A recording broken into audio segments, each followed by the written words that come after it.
Good evening, visitors. Welcome to the Australian War Memorial's last post ceremony.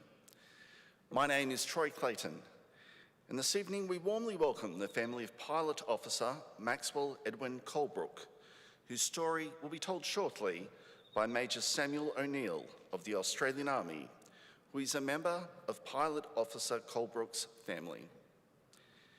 We also warmly welcome Wing Commander Bob Howe, retired, representing the Air Force Association.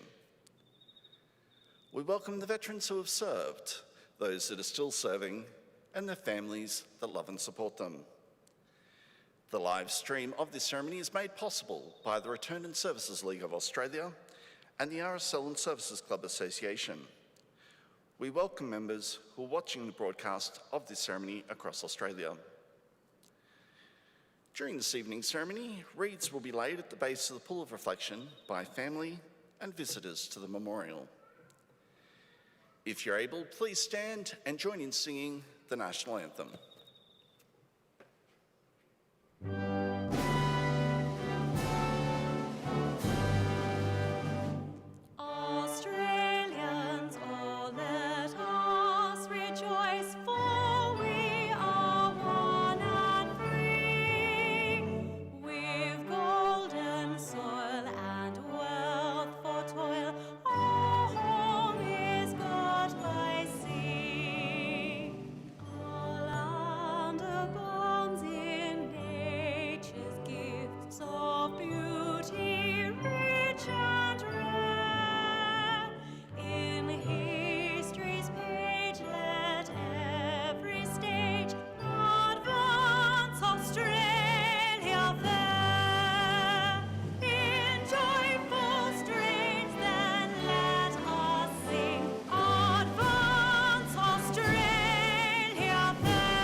Thank you. If you're able, please be seated.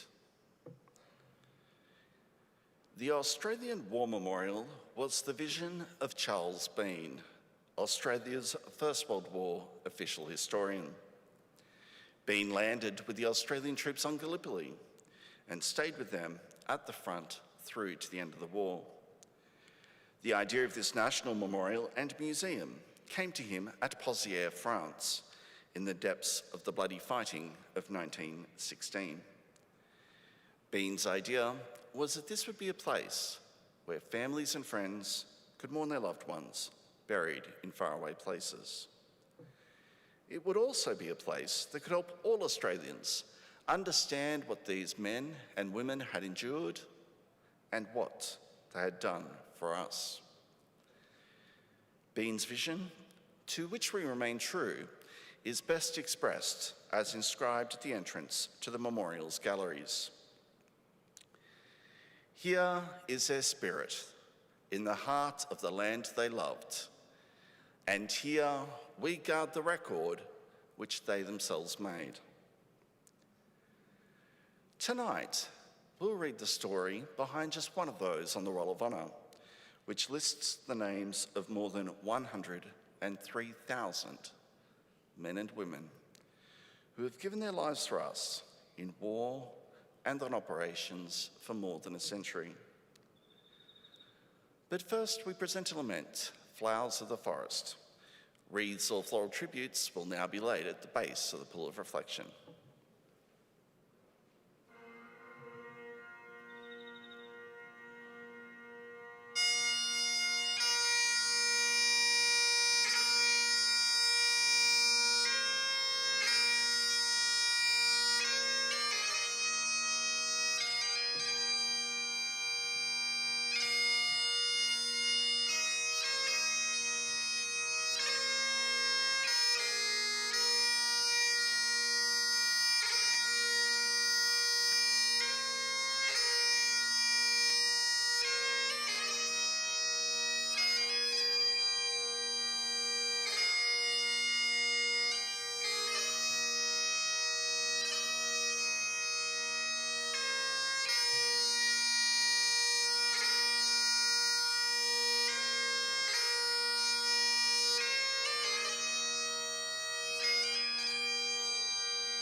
Today we remember and pay tribute to Pilot Officer Maxwell Edwin Colebrook.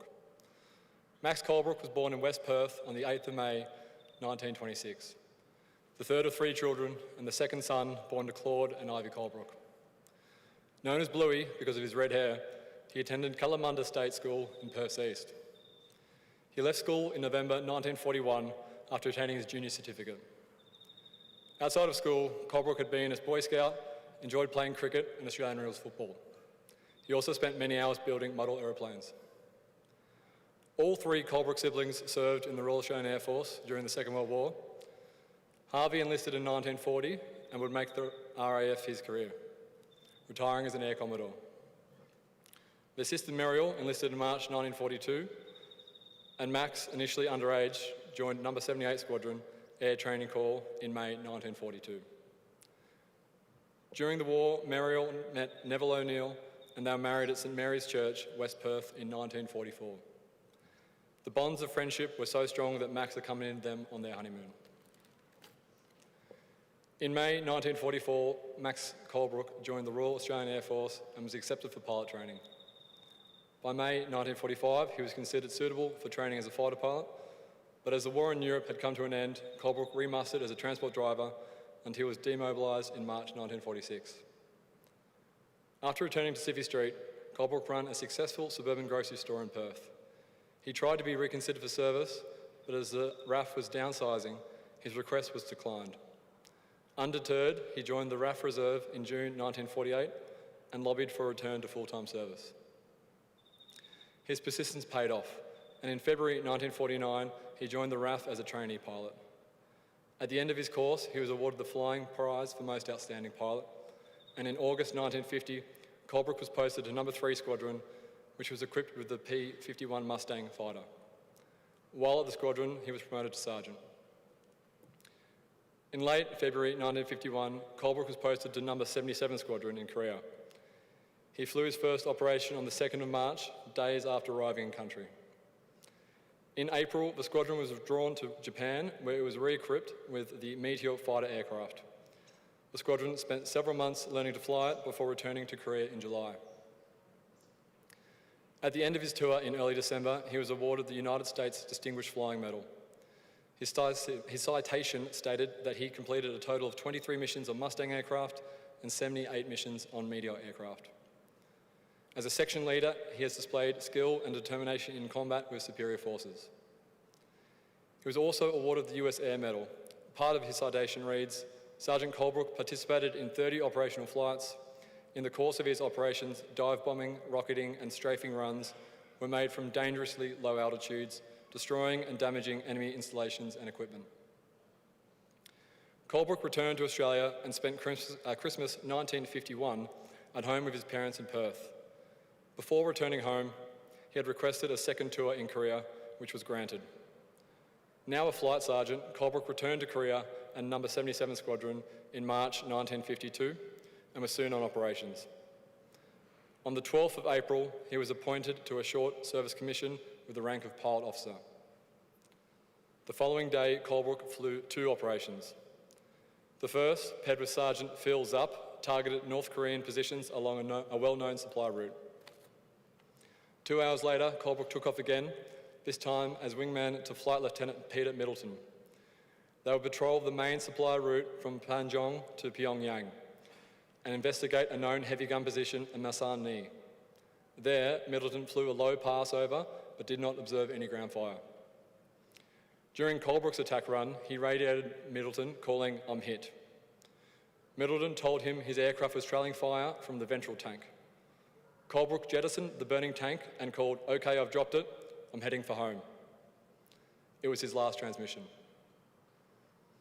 Extensive searches were carried out, but neither Colebrook nor his aircraft were ever located. He was listed as missing in action in the hope that he had been taken prisoner of war. However, by 1956, with hostilities over, the RAF declared him missing, presumed killed. He was 26 years old. In March 1954, Colebrook's mother received a Distinguished Flying Medal from Her late Majesty Queen Elizabeth II at Western Australia's Government House.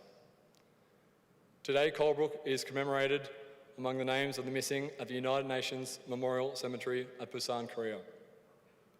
He is one of the 43 Australians still listed as missing in action from the Korean War. His name is listed on the Roll of Honour on my left, among the 340 Australians who died as a result of their service during the Korean War.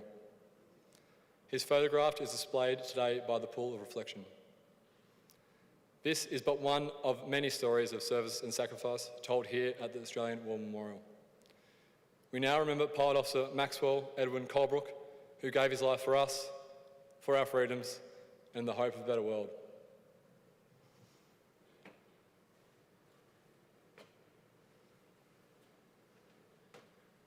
Please stand for the reading of the Ode and the sounding of the last post.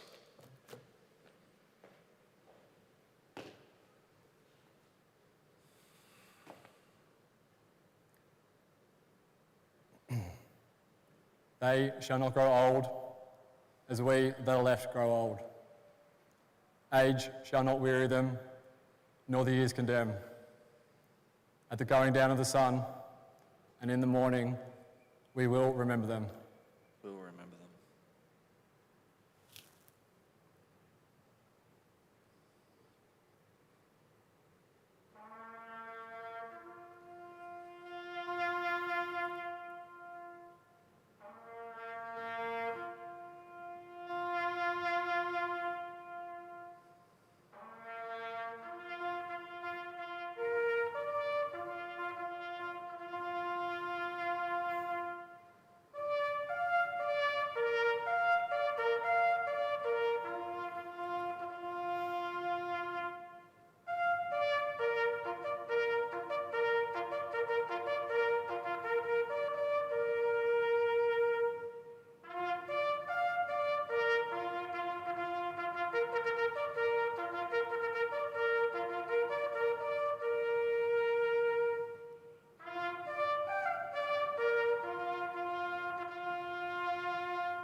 Lest we forget. Lest we forget.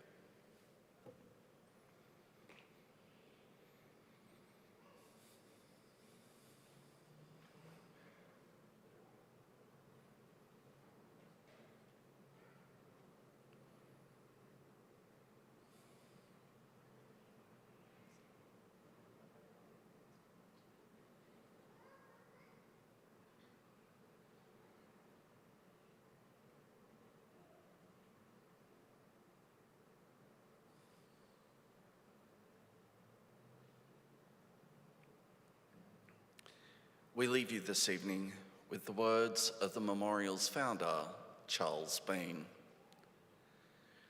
Many a man lying out there at Pozières or in the low scrub of Gallipoli, with his poor, tired senses barely working through the fever of his brain, has thought in his last moments, well, it's over.